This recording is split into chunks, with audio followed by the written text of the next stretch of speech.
Welcome to the Jersey Barrier. Ryan here. Today we are going to take a look at upstate New York and the sliver of northwest Pennsylvania and how some of the interstate highways are numbered up here and why they need to be changed. So starting off with I-81. 81 runs all the way up to Canada and all the way down to Knoxville, Tennessee from where we're focusing. 81 has many problems, as we have discussed here on this channel, but the numbering is not one of them. 81 sits just fine where it is, but as you'll see, it is at the very center of the numbering issue. Moving to I-86. Starting in Erie, Pennsylvania, it runs for 7 miles in the Commonwealth before entering New York for the rest of its route, coming back onto the state line near Waverly. And I-88. Starting in Binghamton and ending in Schenectady, near Albany, it is the worst excuse for an interstate of these three. It is only in New York, and you may notice something common about these routes' travel paths, and you'd be correct.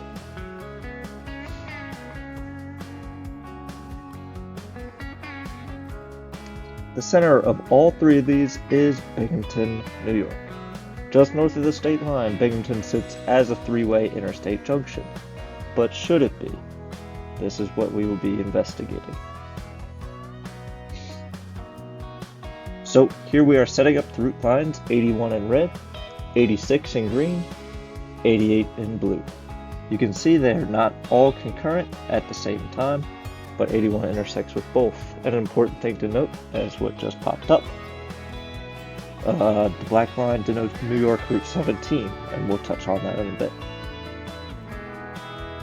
Taking a closer look at I-86, we can see on the far right is Binghamton, but not at its end, and the far left is Erie, or the junction with I-90. And here's New York 17. The exact same thing, except past the western border near the PA segment is only I-86, as it's not New York. PA 17 exists elsewhere in the state, unlike New York 17 and New Jersey 17 meeting near Mahwah, New Jersey, as we have discussed on this channel as well. Let's take a closer look at that border right near Erie.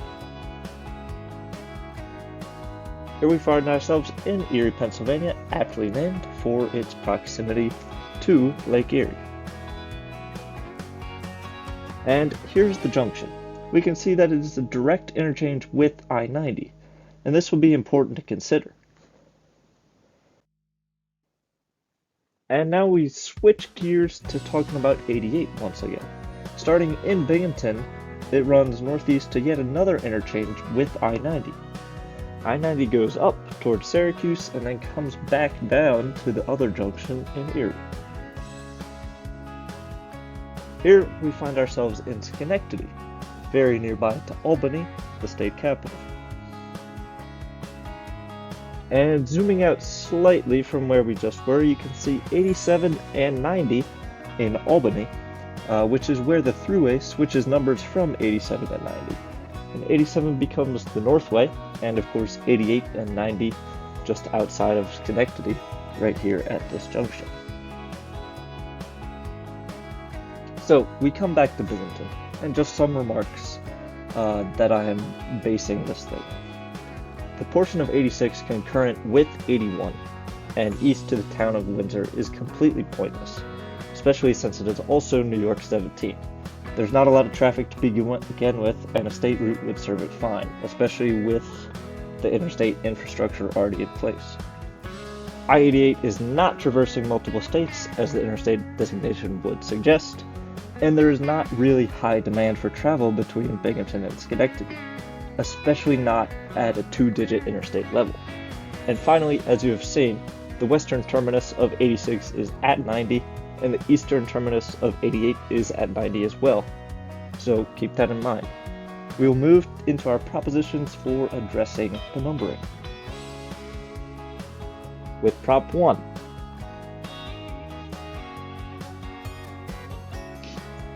So we are replacing 88 with 86. 86 is going to run from the Erie junction to the Schenectady junction, I-90 to I-90. What comes of the current concurrent 17, you may ask? Eliminated. 17 now begins at 81, just east of Binghamton, and runs to Mahwah, New Jersey from there. Not pictured, but that just is New York 17 anyway, so it doesn't really change. So now 81 and 86 are the concurrent along the Shenango River instead of the Susquehanna. And a look at Schenectady Junction, 86 replaces 88 straight up. So a change in signage there, but not really anything else going. Prop 2. We see New York 17, the entire length of 86 is eliminated, leaving just 17, and 88 gets to remain. I'm not a huge fan of this proposal, but I did want to throw it up. It does leave the worst of the interstates, in my opinion, in 88, as it is only in New York, and also creates issues with PennDOT having to create a new route, which I'm going to call 717, because 17 exists elsewhere in Pennsylvania. So we can take a look at this board here, and you can see that 717 takes over the 86 segment, while New York 17 gets to remain just as is, which is no longer an interstate. So there could be issues here with maintenance, as the highway would no longer be covered over the Federal Highway Administrated interstate system, and PennDOT really doesn't have an incentive to maintain a road in which the main purpose is to get to New York. I'm not going to harp on that too much, as it's not a huge issue, it's only 7 miles of road, but definitely something to consider. So, Prop 3.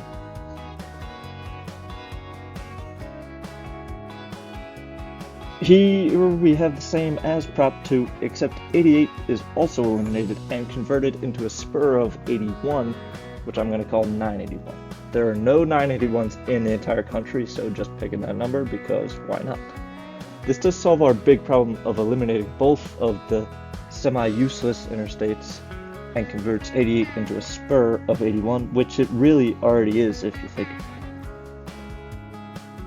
And taking a look at Schenectady, we can connect to 90, and you may ask, why can't it be a spur of 90 instead?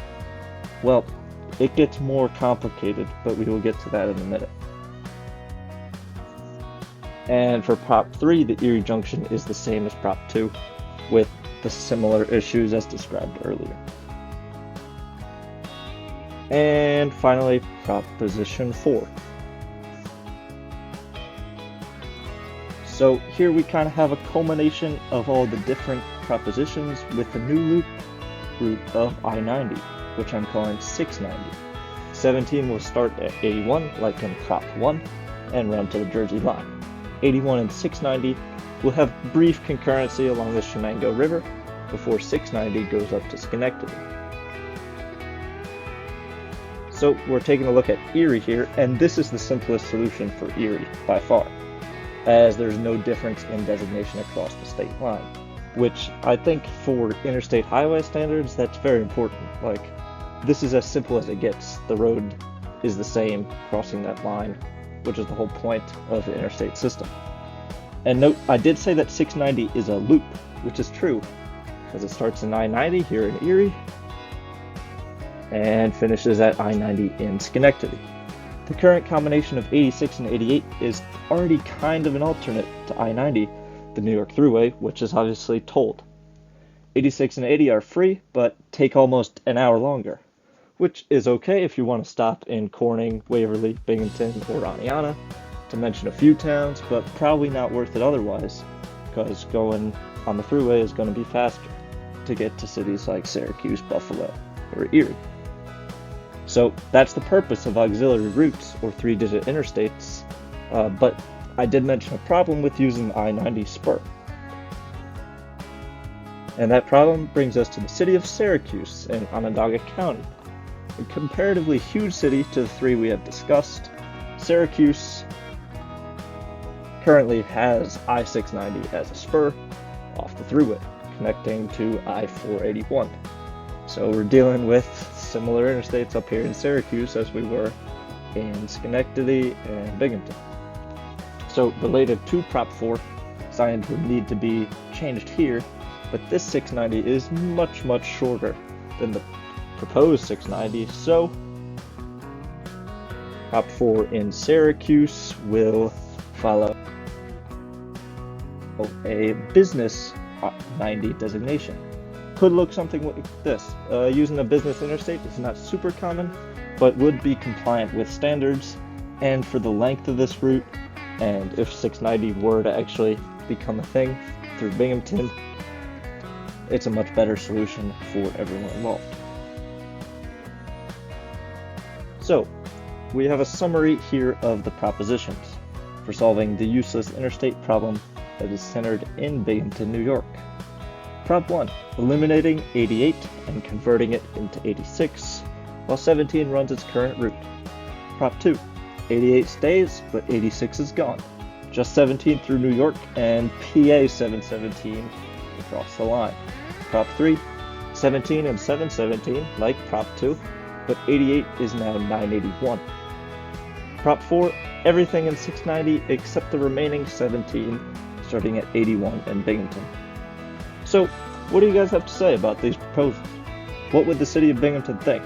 How about Schenectady, Erie, Syracuse, New York State DOT, and PennDOT? Let me know what you think in the comments. Thanks for watching the Jersey Barrier. We'll see you next time.